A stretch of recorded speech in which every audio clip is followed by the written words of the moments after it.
දැනුම ලබාගමු උදෑසනකසේ සිතැඟි වඩාලමු දිය ඇල්ලකසේ සුභාරතී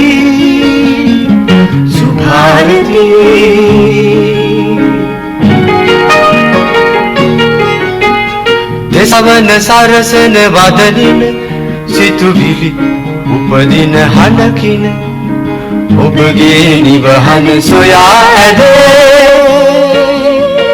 සුභාරතී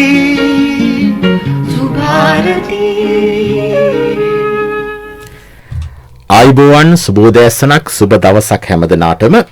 අද මාර්තු මාසේ 12 වෙනිදා සෙනසුරාදා. දැන් ඔබ කල්පනා කරයි සුබ කිව්වට සුබ කොහෙද රැයලි වෙනකොට වෙන දේවල් එක්ක කියලා. දැන් රටේ යම් ආර්ථිකයේ යම් ආකාරයක ගැටුම් තිබෙනවා. ඒක නෑ කියන්න අපිට බෑ. නමුත් දැන් ලෝක ආර්ථිකයේ ගැලපෙන විදිහත් එක්ක අපේ රටේ ආර්ථිකයේ ගැලපෙන විදිහත් එක්ක ඒත් එක්කම ඩොලරයට සාපේක්ෂව රුපියලේ නිදහසේ හැසිරෙන්නට ලබා දීමත් එක්ක යම් ආකාරයක කෙටි කාලීන ආර්ථික ගැටලු එන්නට පුළුවන්. අපි මේ සාධාරණීකරණය කරනවා නෙවෙයි. දැන් ඊයේ රාත්‍රියේ වෙද්දී යම් භාණ්ඩ හා සේවාවල මිල ගණන ඉහළ යනවා. පුරවැසියාට පාරිභෝගිකයාට දරා ගන්න අමාරුයි. ඒක ඇත්ත. හැබැයි අපි අපේක්ෂා සහගතව බලාගෙන ඉමු මේ රුපියල නිදහසේ පාවෙන්නට ඉඩ හැරීම තුළ මෙහි සාධනීය ලක්ෂණ එන්නට පුළුවන් මාසයක් හමාරක් ගත වෙද්දී. ඒ නිසා අපි මේ පිළිබඳව බලාගෙන ඉමු. හැම දෙයක් පිළිබඳවම අපි විවේචනාත්මකව දකින්නේ නැතුව අපහසුයි ඔබට මට මේ රටේ ඉන්න හැමෝටම අමාරුයි කියන වගේ අපිට හොඳින් පැහැදිලි. නමුත් අපි අපේක්ෂා සහගතව බලාගෙන ඉමු. ලෝකයේ තිබෙන සිදුවීම්, රටේ තිබෙන සිදුවීම්, COVID-19 මේ සියල්ල එක්ක මේ ආර්ථිකයකට ගැට ගැහිලා තියෙන නිසා. හැබැයි එක කාරණාවක් මතක් කරන්න ඕනේ. රජය නිලධාරීන් සියලු දෙනා මැදිහත් විය යුතු කාරණාවන් තිබෙනවා. දැන් ඊයේ රාත්‍රියේ වෙද්දී ලංකාවේ බහුතරයක් පිරෝම්හල් වල තෙල් නැහැ. එයාට කොහෙන් හෝ පණිවිඩයක් එනවා අද මධ්‍යම රාත්‍රිය වෙනකොට ඩීසල් පෙට්‍රල් ඉන්ධන වැඩි වෙනවා කියලා. තින ටික හංගගෙන ඉනවා දෙන්නේ නැහැ. ඊයේ රාත්‍රියේ රුපියල් 75කින් සහ 50කින් වැඩි වුණාට පස්සේ අද උදේ පාන්දර වෙද්දී ඒ පිරෝම්හලේම පෙට්‍රල් ඩීසල් ඒ ඔක්කොම තියෙනවා. මෙන්න මේවට තමයි රජය සහ නිලධාරීන් මැදිහත් වෙන්න ඕනේ. මොකද එහෙම නැතුව කරන්න ගියොතින් රටේ පුරවැසියා තමයි අමාරුවට වැටෙන්නේ. ඒ නිසා ඒවට මැදිහත් වෙන්න ඕනේ. සමහර දේවල් පාලනය කළ නොහැකි දේවල් තිබෙනවා. පාලනය කළ හැකි දේවල් තියෙනවා. පාලනය කළ හැකි දේවල් වලට මැදිහත් විය යුතුයි. ඒක මේ ඉන්ධන වලට විතරක් නෙවෙයි හැම දෙයකටම එහෙමයි.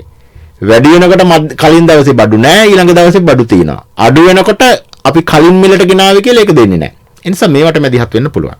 හරි අපේ කතාව ඒක නෙවෙයි. අද අපේ කතාව ඊට වඩා වෙනස් එකක්. සමාජයේ අඩු අවධානයක් ඇති ජනතාවගේ ජීවිත සුරක්ෂිතතාවය වෙනුවෙන් රජයේ වැඩපිළිවෙල. හැමෝගෙනම අවධානයක් යොමු කරන්න ඕන කාලයක්. හැබැයි අඩු අවධානයක් ඇති ජනතාවගේ ජීවිත සුරක්ෂිතතාව වෙනුවෙන් රටේ රජයේ වැඩපිළිවෙල. මේ කතාව සඳහා අපි ආරාධනා කළේ ප්‍රාථමික සෞඛ්‍ය සේවා වසංගත රෝග සහ කොවිඩ් රෝග පාලන කටයුතු රාජ්‍ය අමාත්‍යාංශයේ ලේකම්තුමියට සුනේත්‍රා ගුණවර්ධන මහත්මියට. ආයුබෝවන් සුබෝදෑසනක් කියලා ඔබතුමිය ගෞරවයෙන් පිළිගන්නවා. ආයුබෝවන් සුබෝදෑසනක් ඔබ සැමට. ලේකම්තුමිය මේ මාතෘකාවට ප්‍රවිෂ්ටියක් ගන්න මට හිතුණා දැන්. අඩු අවධානයක් ඇති ජනතාව කිව්වම කෙනෙක්ට හිතෙන්න පුළුවන් කාටද අපි මේ අඩු අවධානයක් දීලා තින්නේ කියලා. අපිට බැලුව බැලමට එහෙම අඩු අවධානයක් තියෙන කණ්ඩායම් පේනවා. හැබැයි මට පැහැදිලිව ඔබතුමියකින් විග්‍රහ කරගන්න අවශ්‍යයි. අපි කවුද අඩු අවධානමක් එහෙම නැත්නම් අඩු අවධානයක් ඇති කණ්ඩායම කියලා විග්‍රහ කරගන්නේ ලේකම්තුමිය? ඔව් අපේ සමාජයේ අවධානය යොමු වෙච්ච ප්‍රමාණය මං හිතන්නේ වැඩි.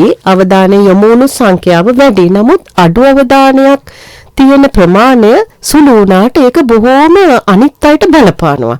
ඒ නිසා අඩු අවධානයක් තියෙන අඩු අවධානයක් යෙදිච්ච ජනතාව කවුද කියන එක අපි හඳුනා ගන්න එක හරි වැදගත්. ඒ වගේම අපේ සමාජයේ තියෙනවා මේ අඩු අවධානය කියන එක පවුල තුලිනුත් සමාජය තුලිනුත් කොටස් දෙකෙන්ම සිදු වෙනවා. විශේෂයෙන්ම මෙතෙන්දී අපි හඳුන්වන්නේ අඩු අවධානය කියලා විශේෂ අවශ්‍යතා සහිත වූවන් කියලා අපි කියනවා දැනට. අපි මුලින් මේක හැඳින්වුවේ ආබාධිත කියන නමින්. නමුත් අපි දැන් එහෙම හඳුන්වන්නේ අපි ඔවුන්ව විශේෂ අවශ්‍යතා සහිත වූවන් කියලා හඳුන්වනවා. මොකද ඔවුන්ට සාමාන්‍ය අවශ්‍යතා නෙමෙයි තියෙන්නේ. අපේ සාමාන්‍ය එදිනෙදා කටයුතු කරගැනීමේ අපහසුතාවය නිසා විශේෂ වූ අවශ්‍යතාවයන්.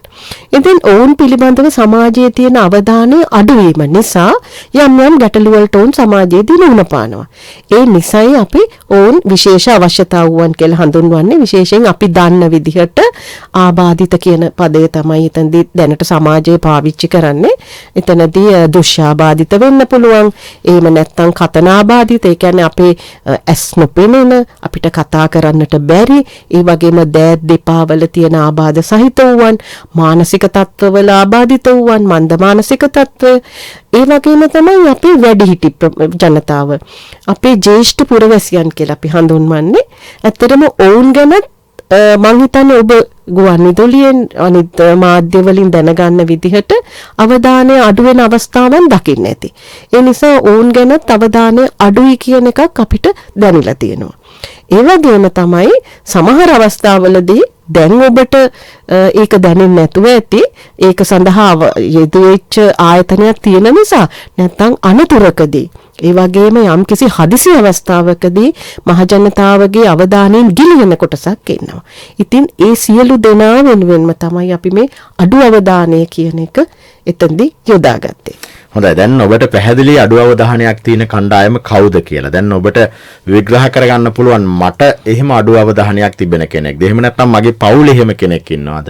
මගේ මිතුරු සමාජය තුල එහෙම කෙනෙක් ඉන්නවද? මං ඉන්න පරිසරය තුල, කාර්යාලය තුල, ගමේ එහෙම කණ්ඩායම් ඉන්නවද? අපි එහෙනම් ඒ කණ්ඩායම් හඳුනාගත යුතුයි. ඒ කණ්ඩායම් හඳුනා ගැනීමෙන් පස්සේ මොකක්ද ලේකම්තුමි අපි ඒ කණ්ඩායමට කරන අපි සමහර වෙලාවට අපි දැකලා තියෙනවා ඒ වගේ අයට වෙනස් කොට සැලකීම. ඒක තමයි ප්‍රධානතම ප්‍රශ්නේ බවට පත්වන්නේ. හැබැයි ඒ අයත් මේ රටේ පුරවැසියන් ලෝකයේ ගත්තොත් ඒ පිළිබඳව ප්‍රඥාප්තියෙන් තියෙනවා. එයාට සමාන අවස්ථා දිය යුතුයි. එයාට කාර්යාල සංකීර්ණයක් ගත්තොත් ඒ වගේ දෙන්න ඕනේ පහසුකම් පවා තිබෙනවා. අපි ඒ වගේ කෙනෙක් හඳුනාගත්තම ලේකම්තුමිය මොකක්ද කරන්න ඕනේ පුරවැසියෝ විදිහට මුලින්ම? ඔව් මම ඒ ගැන කියන්න කලින් පොඩ්ඩක් කියන්නම් අපේ අමාත්‍යාංශයේ තියෙනවා ඔය වෙනුවෙන් හදපු අපේ දැක්මක්. ඒ කියන්නේ අපි කොතනටද යා යුත්තේ කියන එක. අපි විෂන් කියලා කියන්නේ. එතනදී මේ විෂන් එක හැදිලා තියෙන්නේ ඔය කියන සමාජයේ අඩු අවධානයත් එක්ක. ඒකෙදි කියවෙන්නේ සමාජ අවධානයෙන් බැහැර වූ ජනතාවගේ අයිතිවාසිකම් තහවුරු කිරීම හා සියලු ශ්‍රී ලාංකිකයින්ගේ ජීවිත සුරක්ෂිත කිරීම. ඒක තමයි අපේ අමාත්‍යාංශයේ දැක්ම. එතකොට මේ දැක්මක් ඇතුව අපි වැඩ කරන්නේ දැන් ඔබ කිව්වා වගේ මේ අඩු අවධානයක් තියන අය හඳුනාගත්තොත් මොකද කරන්නේ කියන එක. මේ සඳහා අපේ අමාත්‍යාංශයත් එක්ක කටයුතු කරන ආයතන 3ක් තියෙනවා. දැන් ඒකෙදි ලේකම්තුමේ ගන්න බලන්න ගෙදර පැත්තෙන්. මුලින්ම පවුලෙන්, සමාජයෙන් මේ සියලු අයට කරන්න පුළුවන්. දැන් ඔබතුමියලාගේ අමාත්‍යාංශයත් එක්ක සම්බන්ධ වෙලා. ඔව්. එහෙම හඳුනා ගැනීමට කලින් මම කියන්නේ ඇත්තටම ඒ හඳුනා ගත්තොත් ඕන් මොකද්ද කරන්න කියන එක දැනගන්න ඕනිනේ. ඒ නිසා මම හිතන්නේ ආයතනත් කියන එක හොඳයි කියන එක. ඔව්. එතකොට පළවෙනිම එක තමයි සමාජ සේවා දෙපාර්තමේන්තුව. ඔබ සියලු දෙනා දන්නවා මම හිතන්නේ අපේ රටේ අයට හුරු පුරුදු නාමයක් සමාජ සේවා දෙපාර්තමේන්තුව. මේක බොහෝම අනාදිමත් කාලයක සිටලා අපේ ලංකාවේ ක්‍රියාත්මක වෙන්නේ. සමාජ සේවා දෙපාර්තමේන්තුවේ තියෙනවා අපේ අමාත්‍යාංශ යටතේ තියෙන දෙපාර්තමේන්තුවේ කියන මධ්‍යම රජයේ සමාජ සේවා දෙපාර්තමේන්තුවේ ආබාධිත වූවන්ගේ පුනරුත්ථාපනය කියන කොටස. එතකොට මේ පුනරුත්ථාපනය කියන එකේදී කියන්නේ ඔවුන්ට සමාජයේ යහපත් පැවැත්මකට උදව් වෙන විදිහකට ඔවුන්ට නැගී සිටීමට ඒ වගේම රටේ සංවර්ධනයට දායක වීමට අවස්ථාවක් ලබා දීම. එතකොට ඒ නිසා සමාජ සේවා දෙපාර්තමේන්තුව අපේ ප්‍රධානම ආයතනයක් වෙනවා. ඔය වගේ අඩු අවධානයක් තියෙන පුද්ගලයන් පිළිබඳ දැනුවත් කිරීමට. දෙවෙනි කොටස වෙන්නේ අපේ වැඩිහිටි ජනතාව පිළිබඳ, ජ්‍යෙෂ්ඨ පුරවැසියන් පිළිබඳ. ඔවුන් පිළිබඳ යම් ගැටලුකාරී තත්වයක් තියෙනවා නම් දැනුවත් කරන්න පුළුවන් ආයතනය තමයි ජාතික වැඩිහිටි මහලේකම් කාර්යාලය. ඒ වගේම ඒ එක්කම තියෙන එක තමයි වැඩිහිටි තැනැත්තන් සඳහා වූ ජාතික සභාව. මේ දෙකම එකට කටයුතු කරන්නේ 2000 කියන්නේ වසර 2000 අංක 9 දරන වැඩිහිටියන් සඳහා වූ අයිතිවාසිකම් සුරක්ෂිත කිරීමේ පනත මගින් තමයි ඒ ක්‍රියාත්මක වෙන්නේ. ඒ වගේම තමයි ඔබ දැනට හුරු පුරුදු ඔබට ඉතාම සමීප ආයතනය දැන් පහුගිය කොවිඩ් කාලේ බොහොම සේවයක් සිදු කරේ 1990 කියන්නේ සුවසැරිය ගිලන් රථ සේවාව. ඒ මම හිතන්නේ ඔබට පහුගිය කාලේදී කොවිඩ් කාලේදී ඉතාම ප්‍රයෝජනවත් වුණා. ඉතින් ඒ ගිලන් රථ සේවාවෙන්ොත් වෙන්නේ ඔබගේ අර අඩු අවධානයක් සෙන් ඒ කියන්නේ ගිලිහෙන අවස්ථාවකදී උදව් කිරීමක්. ඉතින් මේ ආයතන තුනත් එක්ක තමයි අපි කටයුතු කරන්නේ. මම හිතන්නේ මුලින්ම අපි සමාජ සේවා දෙපාර්තමේන්තුව ගැන කතා කරොත් හොඳයි කියලා. අනිවාර්යෙන් ලේකම්තුමනි. මොකද අපි මේ ආයතන තුන පිළිබඳවම කතා කළ යුතුයි. සමාජ සේවා දෙපාර්තමේන්තුව ඔබතුමිය ප්‍රධාන වශයෙන් කිව්වේ ආබාධිත පුනරුත්ථාපනය. දැන් ඔබතුමිය කිව්ව විශේෂ අවශ්‍යතා සහිත කණ්ඩායම. දැන් අපේ සමාජයේ සමහර ලාවට විශේෂ අවශ්‍යතා සහිත කණ්ඩායමක් හඳුනාගත්තට පස්සේ ඒ අය ඔහේ ඉන්නවා. සමහර ලාවට ඉපදුණු දරුවෙක් ගෙදර ඇතුළේ ඉන්නවා. අනිත් දරුවෝ සාමාන්‍ය වැඩ කටයුතු ටික කරගෙන යනවා. මේ දරුවා ගෙදරට වෙලා පැත්තකටලා ඉන්නවා. ඒ ටික වැඩිහිටි කෙනෙක් වුණොත් එයාත් ඔය ගෙදර මුල් එකට වෙලා ඉන්නවා. හැබැයි එහෙම නැතුව ඒ අයව අපිට දරුවෙක් නම් පාසලට යොමු කිරීමේ හැකියාව තිබෙන. එයාට වෙනම දැනුමක් වෘත්තීය දැනුමක් ලබා දෙන්න පුළුවන්. දැන් ඒ විදිහට යොමු කරගන්නේ කොහොමද? මොනවද ඒ සඳහා තිබෙන ආයතන? අපේ සමාජ සේවා දෙපාර්තමේන්තුවෙන් කරන පුනරුත්ථාපන කටයුතු වලදී අපි ඇත්තටම මුලින්ම ඒ දරුවන් කුඩා කාලයේදී බිලිඳුවියේදී ඉඳලාම ඔවුන්ගේ තියෙන යම්කිසි විශේෂ අවශ්‍යතාවයක් තියෙනවද කියන එක හඳුනා ගැනීමේ ක්‍රමයක් දැනට අපි ක්‍රියාත්මක කරගෙන යනවා. ඒ අපි ඒක කරන්නේ ඇත්තටම සෞඛ්‍ය දෙපාර්තමේන්තුව කියන අපේ සෞඛ්‍ය අමාත්‍යාංශයත් සමග අපේ ඉන්න ප්‍රජා වෛද්‍ය විශේෂඥවරුන් ඕන් එක්ක එකතු වෙලා අපි ඕන් බිලිඳුවියේදීම ඕන්ට යම්කිසි ආබාධයක් තියෙනවද කියන එක හඳුනා ගැනීමත් ඊට පස්සේ අපේ මුලින්ම අපි කරනවා ඒකට අපි කියනවා ළමා මාර්ගෝපදේශන මධ්‍යස්ථාන කියලා. ඒ කියන්නේ child guidance centers කියලා අපි කියනවා. මේ මධ්‍යස්ථානයක් මගින් අපි බලාපොරොත්තු වෙන්නේ ඒ දරුවා පුංචි කාලේ ඉඳලාම එයාව යම්කිසි ආබාධිත තත්වයක් තියෙනවා නම් එයාට විශේෂ අවශ්‍යතාවයක් තියෙනවා නම් දෙමව්පියෝ කොහොමද මේ තත්වයට මුහුණ දෙන්නේ කියන එක දෙමව්පියන් හුරු කරන්න. ඒ කියන්නේ පවුලේ අයට ඒ සඳහා මුහුණ දෙන්න ශක්තිය ඇති කරන්න. ඒ වගේම දෙමව්පියෝයි දරුවෝයි එකට තියලා ඒ කියන්නේ ඔවුන් දෙදෙනාම අම්මා දරුවා දෙදෙනා එකට තියලා ඒ මාර්ගෝපදේශන මධ්‍යස්ථානයේදී හුරු කරනවා කටයුතු කරන්න. විශේෂයෙන්ම මවට කියලා දෙනවා දරුවාගේ කටයුතු කළ යුතු ආකාරය දරුවාට උගන්වනවා තමාගේ කටයුතු තනිවම කරගන්න තමන් වැඩෙනකොට ඒ අවස්ථා සඳහා.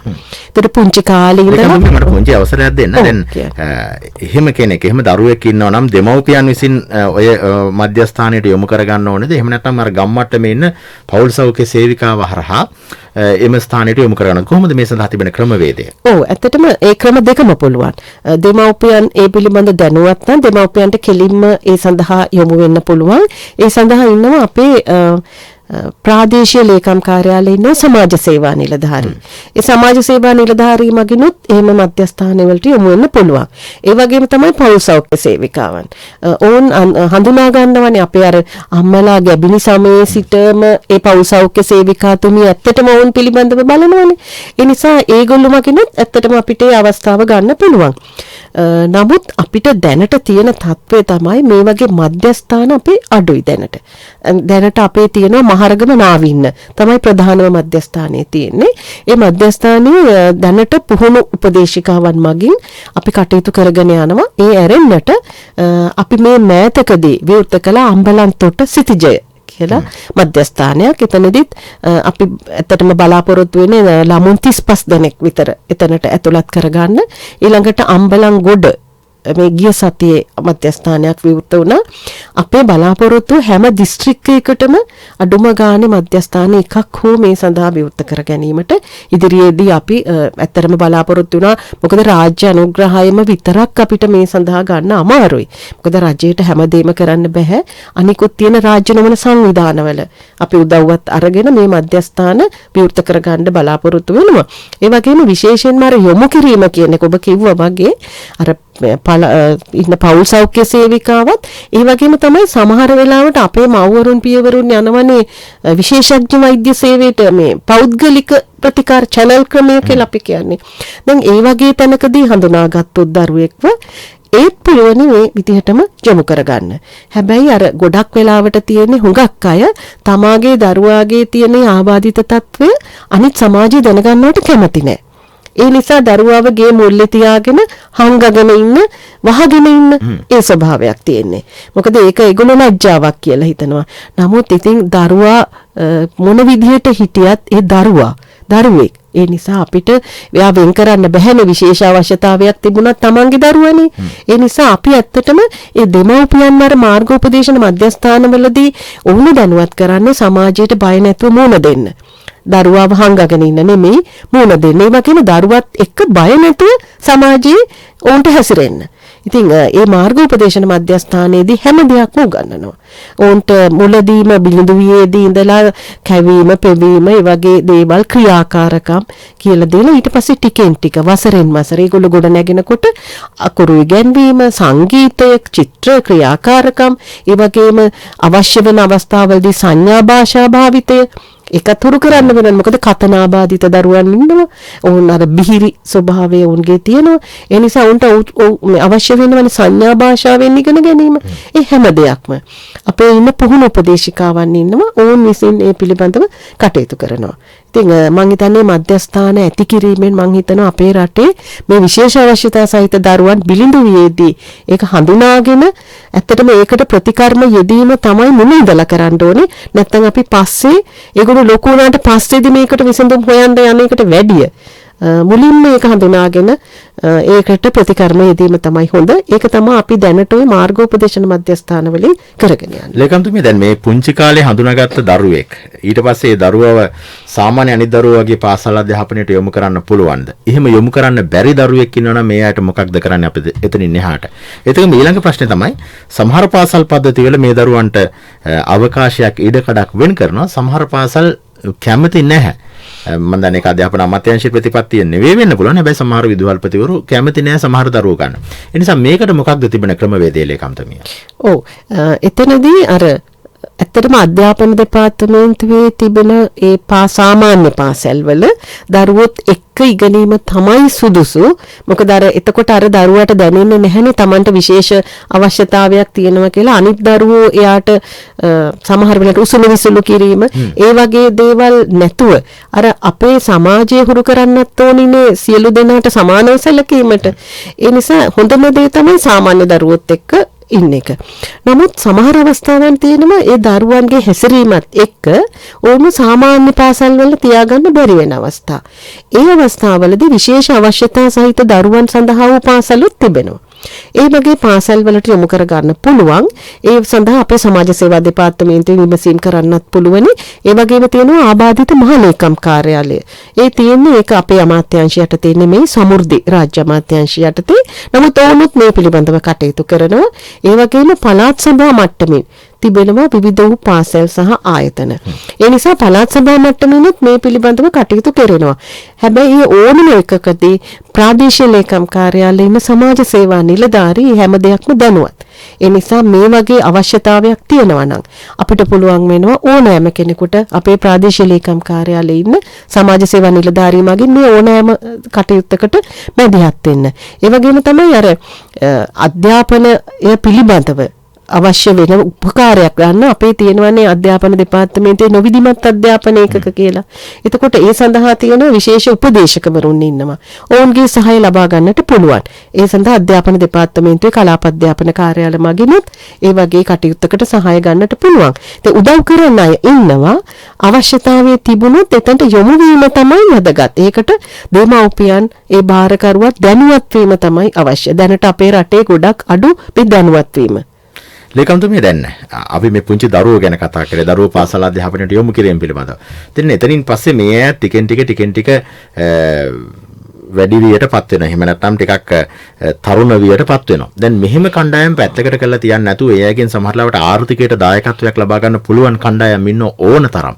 දැන් ඒ අයව කොහොමද ආර්ථිකයට දායක කරගන්න? සමහරවිට තව කාට හරි බරක් වෙන්නේ නැතුව Tamanගේ වියදම Tamanට හොයාගන්න පුළුවන් ගානට, Tamanට තනියම ජීවත් වෙන්න පුළුවන් විදිහට, සමහර අයට පෞල් ජීවිතයක් පවා ගත කරන තැනට අනාගතයට යන්න පුළුවන් අය ඉන්නවා. ඒ අයව කොහොමද යොමු කරවගන්නේ? අපි හිතමු මේ අයව වෘත්ති අධ්‍යාපනය අධ්‍යාපනයකට එයාට තමන්ගේ සමහරලාවට දෑති රස්සාවක් කරගන්න පුළුවන් විදිහට එහෙම තැනකට යොමු කරන්න වැඩපිළිවෙලක් තියෙනවා. ඔව් අපේ සමාජ සේවා දෙපාර්තමේන්තුවේ ඒ සඳහා වූ විශේෂ වැඩපිළිවෙලක් තිබෙනවා. ඇත්තටම මම හිතන්නේ අපේ සමාජ සේවා දෙපාර්තමේන්තුවේ ප්‍රධාන කාර්යභාරය වෙන්නේ ඒක. ඒ කියන්නේ වෘත්තීය පුහුණුව. ආබාධිත දරුවන් සඳහා දරුවන් විතරක් නෙමෙයි වැඩිහිටියනුත් ඉන්නවා එතන. ඔවුන්ගේ වෘත්තීය පුහුණුව තමයි අපේ ප්‍රධානම කාර්යයක් වෙලා තියෙන්නේ. මේ පුනරුත්ථාපන කටයුතු වලදී වෘත්තීය පුහුණු මධ්‍යස්ථාන දැන් ලංකාවේ තියෙනවා 8ක්. අලුතින්ම අපිට එකතු වුණේ මඩකලපුව දිස්ත්‍රික්කයේ වෘත්තීය පුහුණු මධ්‍යස්ථානය. එතකොට 9ක් වෙනවා දැනට.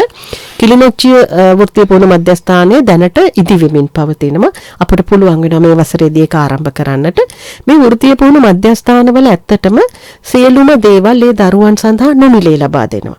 නොමිලේ ලබා දීලා උන්ට වසරක හෝ වසර දෙකක වසර එකමාරක වගේ පුහුණු පාඨමාලා පවත්වනවා අපි.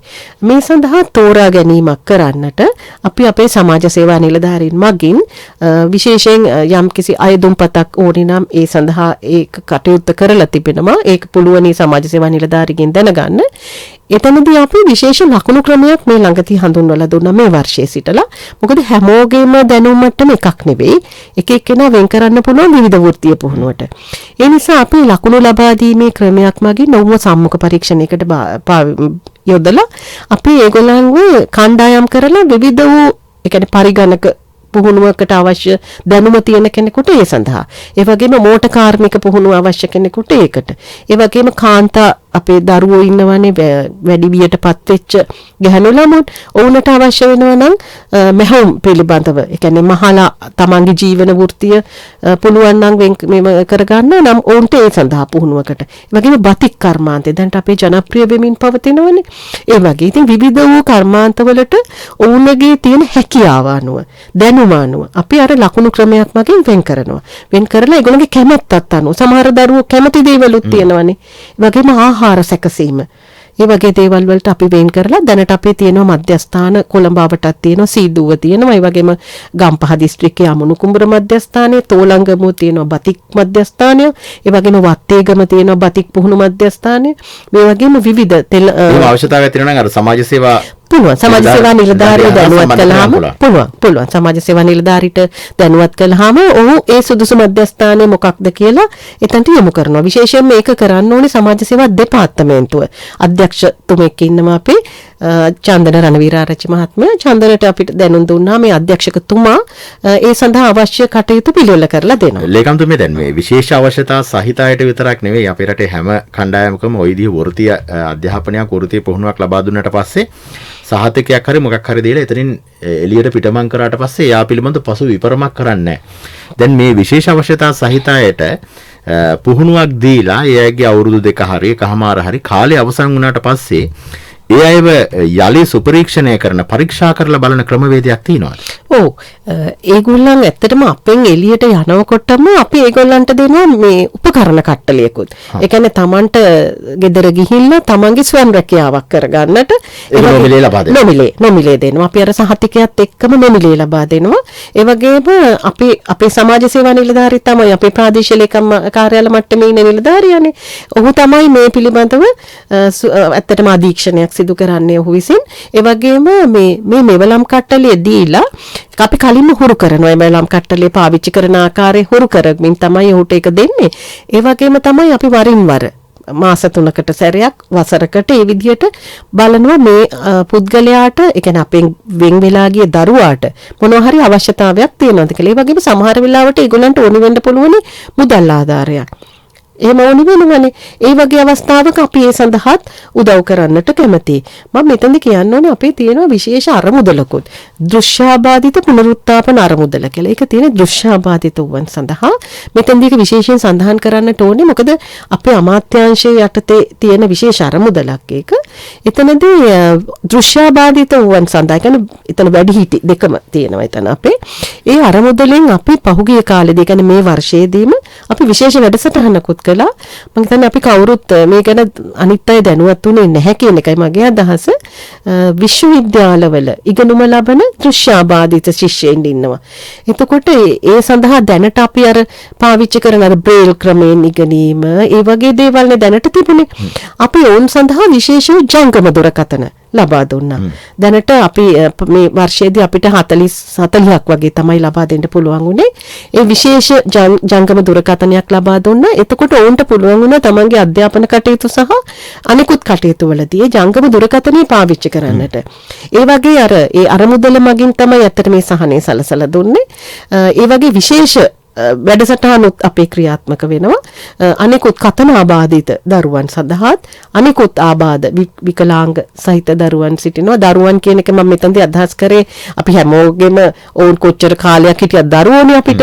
ඒ නිසා නමුත් වැඩිහිටියොත් ඉන්නවා. එතන අවුරුදු 35ත් වෙන අයත් ඉන්නවා. දැන් ඔතන ඔය අපි වෘත්තීය පුහුණුව ගැන කතා කරන්නේ හැකියාවක් තියන අය ගැන. නමුත් ඔය හැකියාවක් නොමැති අයත් ඉන්නවනේ. සමහර අය ඉන්නවා දෙමව්පියන් නොමැති. ඒ වගේම මන්ද මානසික කියලා අපි කියන්නේ. එහෙම අය. ඒගොල්ලන්ට පවුලක් නැහැ සමහර විට. සමාජයෙන් කොන් වෙලා සිටින සමහරලාට අපේ වීදියේ කොනක ඉන්නත් පුළුවනේ. එහෙම අය හම්බ වුණාම අපි ඕන පුනරුත්ථාපනය කරන මුළු ජීවිත කාලයම ඕන අපිත් එක්ක ගත කරනවා. ඒ සඳහා අපිට තියෙන්නේ පිරිමි ළමයින් සඳහා දැනට එක මධ්‍යස්ථානයයි තියෙන්නේ පුවක් පිටිය. පුවක් පිටිය මන්ද මානසික පුනරුත්ථාපන මධ්‍යස්ථානයක් තියෙනවා. ජයවිරු සෙවණ කියලා අපි ඒකට කියන්නේ. එතන බොහෝම නිදහස් ප්‍රදේශයක් අක්කර 6ක විතර ප්‍රදේශයක්. ඒක ඇත්තටම දානපතියෙක් විසින් පරිත්‍යාග කරපු ස්ථානයක්. ඉතින් එතනදී කරන්නේ අර මන්ද මානසික දරුවන්ව එතන ඕන් 100ක් විතර අපි රැක බලා ගන්නවා පිරිමි දරුවන්. දැන් අපි කාන්තාවන් සඳහා තේම මධ්‍යස්ථානයක් විවෘත කරන්නට දැන්ට කටයුතු කරගෙන ගොඩනැගිලි සකස් කරනවා. දැන්ට අපිට පුළුවන් මේ වර්ෂයේදී ඒක විවෘත කරන්නට. ඒක බලංගොඩ ප්‍රදේශයේ බටුගම්මන කියලා අපි හඳුන්වන්නේ. එතන අපිට පුළුවන් වෙනවා මන්ද මානසිකව පවතින නිවෙස් වලින් ඉවතට යොමු වෙන කාන්තාවන් ඉන්නවනේ. හවුහරණක් නැති වෙන සහ නිවසේ තබා ගන්නට අකමැති වෙන අය ඕන් මහමගටම වැටෙන්නේ. අන්න ඕන ආරක්ෂා කිරීම සඳහා මම හිතන්නේ අපි කාන්තා දිනයේ මේ ඊයේ පෙරේදාන ඉවරුනේ. ඒ නිසා මේක මතක් කරන්නටත් ඕනේ සියලු දෙනා දැනුවත් වෙන්නට. ඒ කාන්තාවන් සඳහා අපි ඒ මානසික ආබාධ තියෙන උවන් සඳහා අපි මධ්‍යස්ථානයක් අපිට මේ වර්ෂයේ ඊටාම මෑතකදී විවෘත කරන්නට පුළුවන් ඔවුන්ට රැකවරණය දෙන්නට. හොඳයි, අද අපි කතා කරමින් ඉන්නේ සමාජයේ අඩු අවධානයක් ඇති ජනතාවගේ ජීවිත සුරක්ෂිතතාවය වෙනුවෙන් රජයේ වැඩපිළිවෙල පිළිබඳව. අපි මේ විශේෂ අවශ්‍යතා සහිත කණ්ඩායම් පිළිබඳව, දරුවන් පිළිබඳව, තරුණයන් පිළිබඳව, වැඩිහිටියන් පිළිබඳව කතා කරමින් හිටියේ. ඒ සමාජයේ පැත්තකට කරලා තියන්න අවශ්‍ය කණ්ඩායමක් නෙවෙයි. ඒ අයට මේ සමාජ වටපිටාව තුළ කරන්න බොහෝ දේවල් රජයේ විසින්, සමාජ සේවා දෙපාර්තමේන්තුව විසින්, ප්‍රාථමික සෞඛ්‍ය සේවා, වසංගත රෝග සහ කොවිඩ් රෝග පාලන කටයුතු අමාත්‍යාංශය විසින්, රාජ්‍ය අමාත්‍යාංශය විසින් සකස් කරලා තිබෙන්නේ. එහි ප්‍රයෝජන ගැනීම තමයි ඔබ කළ යුත්තේ. ඒ නිසා එහෙම ගැටලුවක් තිබෙන කෙනෙක් ඉන්නවා නම් ඒ අයව අදාළ තැන්වලට යොමු කිරීම, ප්‍රාදේශීය ලේකම් කාර්යාලය තුළ ඉන්න සමාජ සේවා නිලධාරියා හරහා ඒ ඔවුන්ට අවශ්‍ය පහසුකම් සැලසීම ඔබට කරන්න පුළුවන්. මේ සම්බන්ධීකරණ කටයුතු ඔබට කරන්න පුළුවන්. දැන් වෙලාව උදැසන 7යි විනාඩි 28යි. ඔබ ස්වදේශීය සේවයේ සුභාරතිය සමග.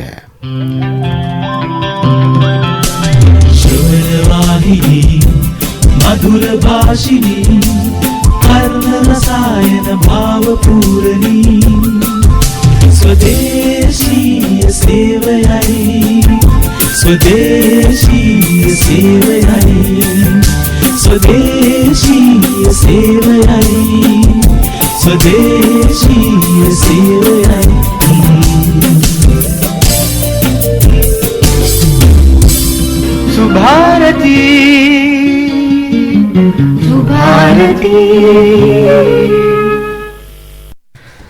අද අපි සාකච්ඡාවට සහභාගී වන්නේ ප්‍රාථමික සෞඛ්‍ය සේවා, වසංගත රෝග සහ කොවිඩ් රෝග පාලන කටයුතු රාජ්‍ය අමාත්‍යාංශයේ ලේකම්තුමිය සුනේත්‍රා ගුණවර්ධන මහත්මිය. අපි මේ සමාජයේ අඩු අවධානයක් ඇති ජනතාවගේ ජීවිත සුරක්ෂිතතාවය වෙනුවෙන් රජයේ වැඩපිළිවෙල පිළිබඳව අද කතා කරමින් ඉන්නේ. දැන් අපි විශේෂ අවශ්‍යතා සහිත කණ්ඩායම් පිළිබඳව කතා කළා. දැන් ලේකම්තුමිය ඊළඟ කණ්ඩායම තමයි අර ජාතික වැඩිහිටි මහලේකම් කාර්යාලය පිළිබඳවත් අපි කතා කරමු. නිසා මේ වැඩිහිටියෝ දැන් අපි සමහරලාවට අවුරුදු 60ට වැඩි වුණාට පස්සේ 60ට වැඩි කියලා විශ්‍රාම ගියොත් දැන් නම් 65ට වැඩි විශ්‍රාම ගියාට පස්සේ ඒ අය පැත්තකට කරලා තියෙනවා. සමහරලාවට ඒ අයව අපේ ආර්ථිකයට දායක කරගන්න අය යැපෙන්නන් බවට අපි පත් කරගන්නවා.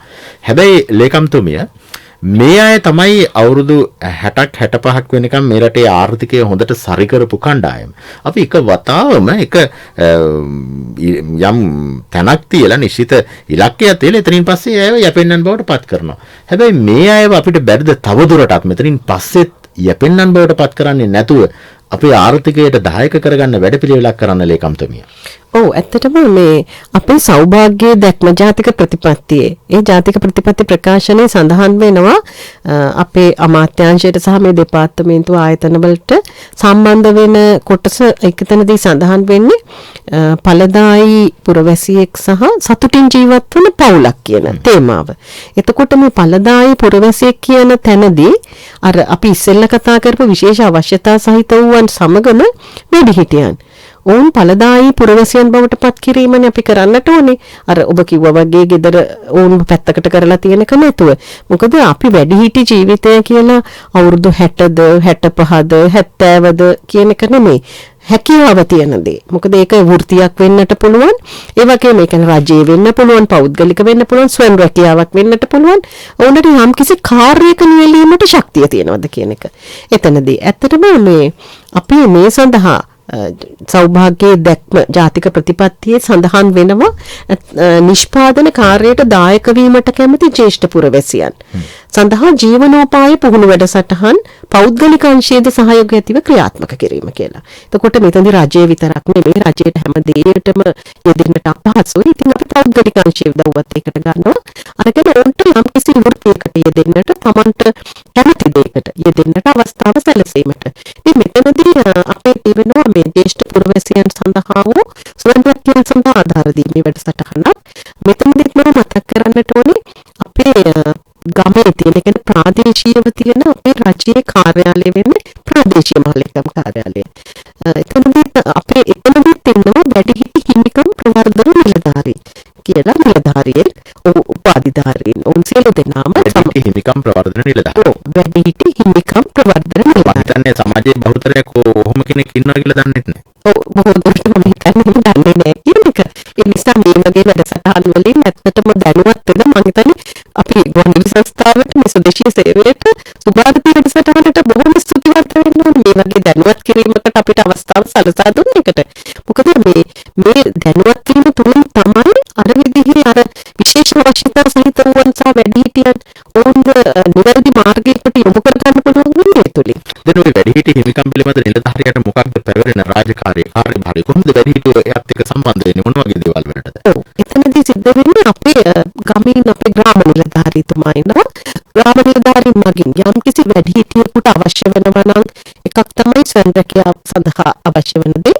අනිත් එක තමයි සමහර වෙලාවට ඔබ නිතරම ජනමාධ්‍ය වලින් දකින්න ඇති වැඩිහිටියන් සරණක් නොමැතිව සිටින අවස්ථා තියෙනවා. අන්න මේ හැම අවස්ථාවකදීම අපේ ග්‍රාම නිලධාරීතුමා ඒ සියලු විස්තර දැනගන්නවානේ. මොකද ගමේ ඉන්න ප්‍රධානම නිලධාරියව. ඒ මගින් අපිට පුළුවන් වෙනවා ප්‍රාදේශීය ලේකම් කාර්යාලයේ ඉන්න වැඩිහිටි හිමිකම් ප්‍රවර්ධන නිලධාරීව දැනුවත් කරන්නට. සමහර කාර්යාලවල වැඩිහිටි හිමිකම් ප්‍රවර්ධන නිලධාරීන් දැනුවත් වෙන්නට පුළුවන්. ඒ අවස්ථාවේදී සමාජ සේවා නිලධාරී ඒ පිළිබඳ කටයුතු කරනවා. ඒ නිසා කිසිම වෙලාවක කටයුතු නොකරන්නේ නැහැ. ඒ නිලධාරීන් දෙන්නම මේ පිළිබඳ මොකද අපේ අමාත්‍යාංශයට තමයි ඔය දෙන්නමයි තියෙන්නේ. ඒ නිසා උන් මේ ගැන කටයුතු කරනවා. එතකොට මේ වැඩිහිටි හිමිකම් ප්‍රවර්ධන නිලධාරීන්ට පුළුවන් වෙනවා උන්ට ඒ පිළිබඳ අපි උපදෙස් දීලා තියෙන්නේ. මේ වගේ හඳුනා ගැනීමක් කරලා ඒ වගේම මේක හොයලා බලන්නත් ඕනේ. ඒ කියන්නේ කෙනෙක් ස්වයං රැකියාවලට ආධාර කිව්වම අපේ සමහර අය පුරුදු වෙලා ඉන්නවනේ ඒකට තියෙන ආකෘති පත්‍රයක් පුරවගෙන ග්‍රාම නිලධාරී මහත්මයාට කියලා එක සහතික කරගෙන ඊට පස්සේ Tamanට මේ ගැන කරගෙන යන ක්‍රමයේ අවබෝධයක් නෑ. නමුත් ඒකේ ආධාරය ගැනීම විතරයි ඕන හිතන්නේ. නමුත් අර අපේ ප්‍රවර්ධන නිලධාරී විසින් මේක කරගෙන යා යුතු ආකාරය පිළිබඳව උපදෙස් දීලා මඟ පෙන්වීමකුත් කරලා කොහොමද මේක ස්වයං රැකියාවකට ඇත්තටම යාට යෙදෙන්න පුළුවන්ද කියන එක හොයලා බලන්නට ඕනේ. මොකද නැත්තම් මේ මුදල් කියන්නේ ඇත්තට මේක රජයේ තියෙන ආධාර මුදලක් නේ අපි දෙන්නේ. මිනිස්සුන්ගේ වද මුදල්. ඔව්. අපේ සියලු දෙනාගේම රටේ මුළු ජනතාවගේම මුදලක් අපි මේ දෙන්නේ. එතකොට ඒක ඵලදායීව යෙදෙන්නට ඕනේ. ඒ නිසා ස්වයං රැකියාවක හෝ වෙනත් දෙයකට අපි ආධාර කරනකොට එහෙම දැන් වැඩිහිටියෝ ඉනවද ඔය විදිහට වැඩිහිටිය වයසට කියන්නේ අවුරුදු 60න් 65න් එහාට ගිහිල්ලා එහෙම ස්වයං රැකියාවල යෙදিলা ආර්ථිකයට දායක වෙන අය ඉන්නවද මොනවද ඒ කරන්නේ? ඔව් විශේෂයෙන්ම අපි දැන් හිතනවානේ වැඩිහිටියන් එහෙම කරන්නේ නැහැ කියලා. අපි සාමාන්‍යයෙන් අපි හිතන්නේ ඔය විශ්‍රාමික අය කියන්නේ රජයේ රැකියාවක් හරි පෞද්ගලික අංශයේ හරි රැකියාවක් කරලා විශ්‍රාම ගත්තා විතරනේ අපදාන්නේ. ඔව් ඒගොල්ලෝ අපි හිතන්නේ සුවය කියලා. නමුත් මම හිතන්නේ ඒක සුවයක් නැති ඇති නේද? ඔව් එහෙම නැතුව එහෙම හැර ඉන්නවා අපේ අනිකුත් ස්වයං රැකියාවලදී වැඩිහිටියන්. විශේෂයෙන් අපේ මේ අපි නොදන්න පැති මේවා අපි පහුගිය දවසක අපි ඒ වගේ විශේෂ චාරිකාවක අපේ වැඩිහිටි ලේකම් කාර්යාලයේ ඉන්න අධ්‍යක්ෂකතුමා ලැනරෝල් මහත්මයා පහුගිය දවසක මේ යාපනයේ ප්‍රදේශයේ මේ පිළිබඳ විශේෂ අධ්‍යයනයක් කළා. ඒ ප්‍රදේශයේ සිටින විවිධ ඒ කියන්නේ හස්ත කර්මාන්තයන් යෙදෙන වැඩිහිටියන් සිටිනවා. ඒ වගේම කෘෂි කර්මාන්තයේ යෙදෙන. අපි හිතන්නේ නේ උන්ට පුළුවන් කියලා. නමුත් ඕන් මේ සඳහා යොමු වෙලා ආදායමක් ලබා ගන්න ඒ විතරක් නෙමෙයි අපේ රටේ සංවර්ධනයට දායක වෙනවා. ඉතින් මම හිතන්නේ මේක තමයි ඊටම වැදගත් වෙන්නේ. අපේ ඉන්න තරුණ පරම්පරාව විතරක් නෙමෙයි වැඩිහිටියන්ගේම ජාතික ආදායමට අපි එකතුවක් වෙන්න ඕනේ. ඒ විශේෂ වුන් කරන රැකියාවන් තිබෙනවා. ඔය හස්ත කර්මාන්ත කිව්වම මේකයි එකක් ඔය වේදන් ආශ්‍රිත නිෂ්පාදන ඕනේ ඒ වගේ නිෂ්පාදන කරනවා. රීතිපිළිය ආශ්‍රිත නිෂ්පාදන ඒ වගේම කෘෂි කර්ම ආශ්‍රිතව ඕන නැත්නම් අපිට හරි පුදුම හිතෙනවා ඒ වගා කටයුතු වල යෙදෙන ආකාරය. මම හිතන්නේ අපි උනත් යම් කිසි දෙයක් යෙදුනට පස්සේ වගා කටයුතුකදී ඵල මිලනකොට අපිට වඩා සතුටක් දැනෙනවා. ඒ වැඩිහිටියන් නම් හිතන්නේ ආදායමට වැඩි තෘප්තිමත් භාවයක් ලබනවා ඒ වෘත්තීන් වල යෙදීමෙන්. ඒක උන්ට ඊටම හොඳයි. ඒ වගේම තමයි හැම වෙලෙම තනියම මේක කරන්නේ. අනිත් එක්ක එකතු වෙලා. ඒක තමයි වටින්නේ. තනියම දෙක යෙදෙනවට වැඩිය අනිත් අය එකතු කරගෙන කටයුතු කරන්න ලැබෙන අවස්ථාව ඒකෙන් ඊට වැඩි මානසික තෘප්තිමත් භාවයක් ලබනවා. ඒ නිසා අපේ වැඩසටහන් වලදී අපි විශේෂයෙන් බලාපොරොත්තු වෙන්නේ මානසික තෘප්තිමත් භාවයක් උන්ට ලබා දීම. දැන් වැඩිහිටියෙක්ට එහෙම නැත්නම් විශේෂ අවශ්‍යතා තියෙන කෙනෙක්ට ප්‍රශ්නයක් තිබෙනවා නම් රාජ්‍ය අමාත්‍යාංශයේ ලේකම්තුමිය සුනිත්‍රා ගුණවර්ධන මහත්මිය මැදිරි ඉන්නේ. ඒ නිසා මම දුරකථන අංකයත් එක වතාවක් මතක් කරන්නම් 268යි 94යි 28. එහෙම නැත්නම් 269යි 24යි 11 අපේ දුරකථන අංක දෙක. මේ අපි කතා කරන මාතෘකාවට අදාළව ඔබට ප්‍රශ්නයක් යොමු කිරීමේ අවකාශය තිබෙනවා. දුරකථන අංකය කියන්නේම කෙනෙක් දුරකථනයේ ඉන්නවා. ආයිබෝන් ඔබට මාතෘකාවට අදාළව බොහෝම කෙටියෙන් ප්‍රශ්න යොමු කරමු. ආයිබෝන්. ආයිබෝන් මම අලවන්නේ සද්දේදී කතා කරන්න අපි අහගෙන ඉන්නේ. මම කතා කරන්නේ අලවන්නේ දුස්සබයිත කෙනෙක්. මේ අතරම දෙකක් මේ සාකච්ඡා බොහොම වැදගත්. ඔබ කතා කරනවා. ඒක සමහර තැන්වල තියෙන මේ සත්‍යවත් මේ පුරු මධ්‍යස්ථානවල නිර්ධාරිත පුහුණු කිරීමේදී ඒ අදාළව මනෝවිද්‍යාත්මක පුහුණු කිරීමක් අත්‍යවශ්‍යව තියෙනවා. විශේෂයෙන්ම මන්ද මානසික අය පුරු ප්‍රතිරෝධකෙදී ඒකම ඉදිරියේදී අපිට පුළුවන් දෙන්නකට සම්බන්ධව කතා කරන්න ඔය දුරකථනයන්ට සම්බන්ධව තේරුම් මේ කාර්යයක් කරපටන අපට නියත. බොහොම ස්තුතියි. හොඳයි බොහොම ස්තුතියි කලවණෙන් කතා කරපු මහත්මයාට ලේකම්තුමිය. ඔව් ඇත්තටම බොහොම ස්තුතිවන්ත වෙනවා මේ වගේ ප්‍රශ්නයක් යොමු කිරීමට. ඒ වගේ මන්ද මානසික තත්ත්වයන් වල සිටින අයගේ ඔවුන්ට පුහුණු ඒ කියන්නේ ඔවුන් වෘත්තීය පුහුණුවට යොමු කරන අවස්ථාවලදී අපි ඇත්තටම දැන් සෞඛ්‍ය දෙපාර්තමේන්තුව සමගනේ අපි කටයුතු කරන්නේ. ඒ නිසා සෞඛ්‍ය අමාත්‍යාංශයේ සහාය අපිට ලැබෙනවා. විශේෂඥ වෛද්‍යවරුන්ගේ සහාය අපි දැනට අපේ ජාතික සභාව විසින් මේ ඉදිරියේදී අපි හදලා තියෙනවා අවුරුදු 5කට උපාය මාර්ගික සැලැස්මක්. ඒ කියන්නේ අපි ස්ට්‍රැටජික් ප්ලෑන් එකක් කියලා කියන්නේ. ඒ උපාය මාර්ගික සැලැස්මේ තියෙන එක කොටසක් තමයි ඔබ ඔය කියපු ඇත්තට මේ මහත්මයාට ස්තුතිවන්ත වෙනවා වගේ ප්‍රශ්නයක් මේ අවස්ථාවේදී යොමු කිරීම පිළිබඳව. ඒ මන්ද මානසික වුවන් විතරක් නෙමෙයි විශේෂ අවශ්‍යතා සහිත වුවන් සඳහා පුහුණු අවස්ථා ලබා දෙන්න. ඒ වගේම පුහුණු කරන්නන් පුහුණු කිරීම කියන එක. මොකද උන්ටත් පුහුණුවක් අවශ්‍යයිනේ. ඒ නිසා ඒ පුහුණු අවශ්‍යතාව සහිත වුවන්ගේ පුහුණුවට අදාළ විශාල කටයුතු අපි දැනට සැලසුම් කරනවා. අපේ උපාය මාර්ගික සැලැස්ම අපි වෙනම කොටසක් ඒ සඳහා හඳුන්වලා තියෙනවා.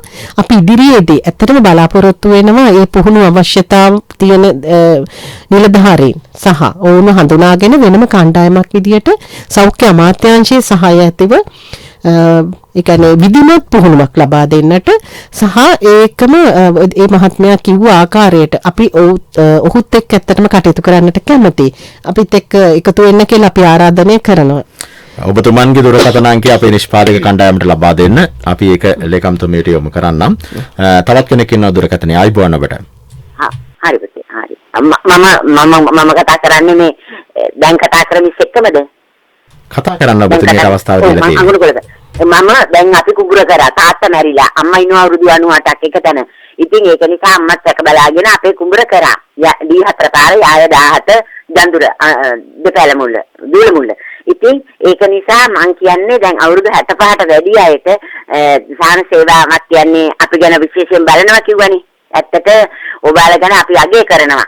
ඉතින් මේ අඟුණුකොළ පැලස්සේ ප්‍රාදේශීය ලේකම්තුමිය ඉන්නවනම් උතන ඒ තුමියට අපි කියනවා අපි ගැන විශේෂයෙන් බලලා අපිට මේව තාත්තගෙන් පස්සේ පවරලා අපිට සංවර්ධනය කරගන්න වීගොවිතන පොල් ඔක්කොම සංවර්ධනය කරගන්න. හොඳයි පැහැදිලි ඔබතුමිය කියන කතාව ලේකම්තුමිය මම දන්නවා ඔබතුමියට මැදිහත් වීමේ සීමාව කොතනද කියලා. ඔව් ඇත්තටම මම හිතන්නේ එතුමියට තියෙන්නේ මේ යම්කිසි දේපල පිළිබඳ ගැටලුවක් තියෙන්නේ. ඒ පැවරීම් කටයුතු නම් මම හිතන්නේ ප්‍රාදේශීය ලේකම්තුමියගෙන්ම තමයි කරගත යුත්තේ. අඟුණුකල පෙළස ප්‍රාදේශීය ලේකම්තුමියට ඒ ප්‍රාදේශීය ලේකම් කාර්යාලයට ඒක යොමු කළා නම් ඇත්තටම මේක ඉඩම් නිලධාරී මගින් ඒ කටයුතු සහ ගොවිජන සේවා නිලධාරී මගින් ඒක කරගන්නට පුළුවන්. හොඳයි ලේකම්තුමිය දැන් ඔබතුමියත් කාන්තාවක්. දැන් අපි පසුගිය දවසක ජාත්‍යන්තර කාන්තා දිනය සැමරුවා. අපි එදාට විතරක් මේ කතාව ලඝු කරගත යුතු නැහැ. වැඩිහිටි ජනගහණයෙන් වැඩි පිරිසක් ගත්තත් ඉන්නේ කාන්තාවන්. ආයු අපේක්ෂාවක ගත්තොත් කාන්තාවට 78යි පිරිමි පාර්ශවයට 72යි. ඒකට වැඩි කොටසක් ඉන්නේ කාන්තාව. ඒකට මේ අයව අපිට ගන්න බැරිද දැන් ආච්චි අම්මා කෙනෙක් වුණාට පස්සේ මුණුබුරු මිනිබිරිය ටික බලාගෙන ඉන්නව ඇරෙන්න අර ගෙදර දරුවෝ ටික වැඩට ගිහිල්ලා එනකන් දරුවෝ බලාගෙන කැම ටික හදලා තියෙනවා ඇරෙන්න. ඒ අයගෙන් ගන්න බැරිද මේ ආර්ථිකයට තව වැඩක් රසට කැම හදන්න පුළුවන්. ඒක හදලා ආර්ථිකයට එක්කාසු කරගන්න ලස්සනට මහන්න කරන්න පුළුවන්. එහෙම කාන්තාව ශක්තිමත් කරන්න බැරිද වැඩිහිටි කාන්තාව? ඔව් ඇත්තටම අපි මෙතනදී මේ කාන්තාවන්ද පිරිමින්ද කියන එක වෙන් කිරීමක් කරන්නේ නැහැ. අපේ ස්වයංරැකියා ආධාර දෙනකොට වැඩිපුරම අපේ ඉන්නේ කාන්තාවන්. ඒක යෙදෙන කාන්තාවන් තමයි. මොකද අර ඔබ කිව්වා වගේ රසට කෑම හදන්න. මොකද අම්මගේ හතින් හදන කෑමනේ රස. ඒ තාත්තලා තරහ වෙන එක නෑ මං හිතන්නේම කිව්වට. මොකද තාත්තලාත් ගෙදරවල් වල කෑම හදනවනේ. නමුත් අම්මා කෙනෙකුගේ තියෙන අර මව් ගුණය එක්කනේ කෑම හැදෙන්නේ. ඉතින් හුඟක් අය මේ රස කැවිලි වලට හරි කැමතියි. දැනටත් අපේ කාන්තාවන් ඒ සඳහා යෙදිලා ඉන්නවා අම්මලා ඒ වියපත් මව්වරුන්. ඔවුන් බොහොම කැමැත්තෙන් තමයි ඒ කටයුතු කරන්නේ. විශේෂයෙන් ඔබ දන්නවනේ සිංහල අවුරුදු කාලය. ඒ අවුරුදු කාලයේදී කැවිලි සාදලා වෙළඳපොළට නිකුත් කිරීම මේ වියපත් මාතාවන් විසින් බොහොම කැමැත්තෙන් කරනවා. විශේෂයෙන් ආදායමකුත් ලබනවා වුන්. ඒක දැනටත් අපි කරනවා. ඔවුන්ට අවශ්‍ය වෙනවා නම් ඇත්තටම අපේ ආධාරයක් අපේ වැඩිහිටියකම් ප්‍රවර්ධන නිලධාරීන් හමු වෙලා ඒක ගැන කියන්නට පුළුවන්. අපිට පුළුවන් උන්ට උදව් කරන්න ප්‍රාදේශීය ලේකම් කාර්යාලය මගින්. දැන් ඒකම ලේකම්තුමිය අපි ඔය කිව්වේ ආර්ථිකයට සම්බන්ධ වීම පිළිබඳව. දැන් ඔබට තවත් ගැටලු තිබෙනවා නම් අපි අවස්ථාව තිබෙනවා තවත් විනාඩි 10ක 12ක කාලයක් 0112 64 24 අපේ දුරකථන අංක 2 ලේකම්තුමිය දැන් අපි කතා කරමින් තවදුරටත් දැන් මේ ආර්ථිකයට දායක වෙනවා වගේම ලේකම්තුමිය රජයේ පාර්ශවයෙන් යම් ආකාරයකට ඒ අයට මාසිකව නඩත්තු වීම සඳහා අවශ්‍ය සහනාධාර දීමනා ගෙවීම පවා සිද්ධ වෙනවා. ඒ කටයුතු තාමත් ඒ විදිහටම සිද්ධ වෙනව නේද? ඔව්. දැනට අපේ වැඩිහිටියන් සඳහා දීමනාවක් මාසික දීමනාවක් ලබා දෙනවා. ඇත්තටම එතෙන්දි කියන්නට ඕනේ මොකද ඒක මේ රජයෙන් ලබා දෙන දීමනාවක්නේ.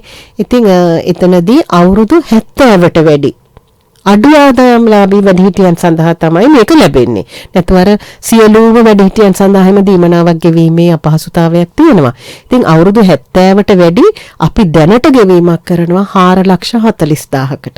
අවුරුදු 70ට වැඩි අඩු ආදායම් ලාභී 4,40,000කට අපි රුපියල් 2,000 බැගින් මාසිකව දීමනාවක් ගෙවනවා. දැනට අපේ පොරොත්තු ලේඛන, ඒ කියන්නේ වේටින් ලිස්ට් කියලා අපි කියන්නේ. පොරොත්තු ලේඛන ඉන්නවා 2,38,640 ඉල්ලුම් කරලා. ඉතින් ඒ තෝරගන්නේ කොහොමද? ප්‍රාදේශීය ලේකම් කොට්ටාශ මට්ටමින්. අපිට හැමදේටම ඉතින් ඉන්නේ ප්‍රාදේශීය ලේකම්තුමානේ, අපේ ප්‍රදේශයේ ඉන්න නිලධාරීතුමා සහ ග්‍රාම නිලධාරීතුමා, අපේ සමාජ සේවා නිලධාරී, වැඩිහිටියන්කම් ප්‍රවර්තන 30,000ක් පොරොත්තු ලේඛනේ ඉන්නවා කියන්නේ තව කොච්චර කණ්ඩායමකට ලේකම්තුමිය අපිට දෙන්න පුළුවන්ද? දැන් තිබෙන අයවැයෙන් වෙන් කරපු මුදල් ඒ වගේ දේවල් එක ගත්තොත්. ඔව්, ඇත්තටම දැනට අපිට පුළුවන් වෙලා තියෙන්නේ අර 4,40,000ට තමයි දැනට අපි ගෙවීම කරන්නේ.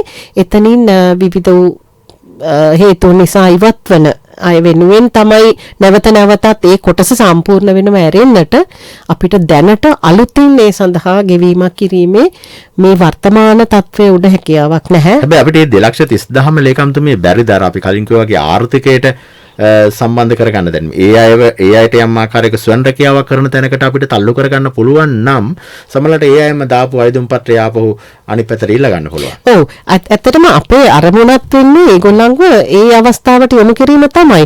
නමුත් අර සමහර අයගේ ආකල්ප තියෙනවානේ, රජෙන් දීමනාවක් ලැබෙනවා නම් ඒක හොඳයි කියන එක. එහෙම තියෙන.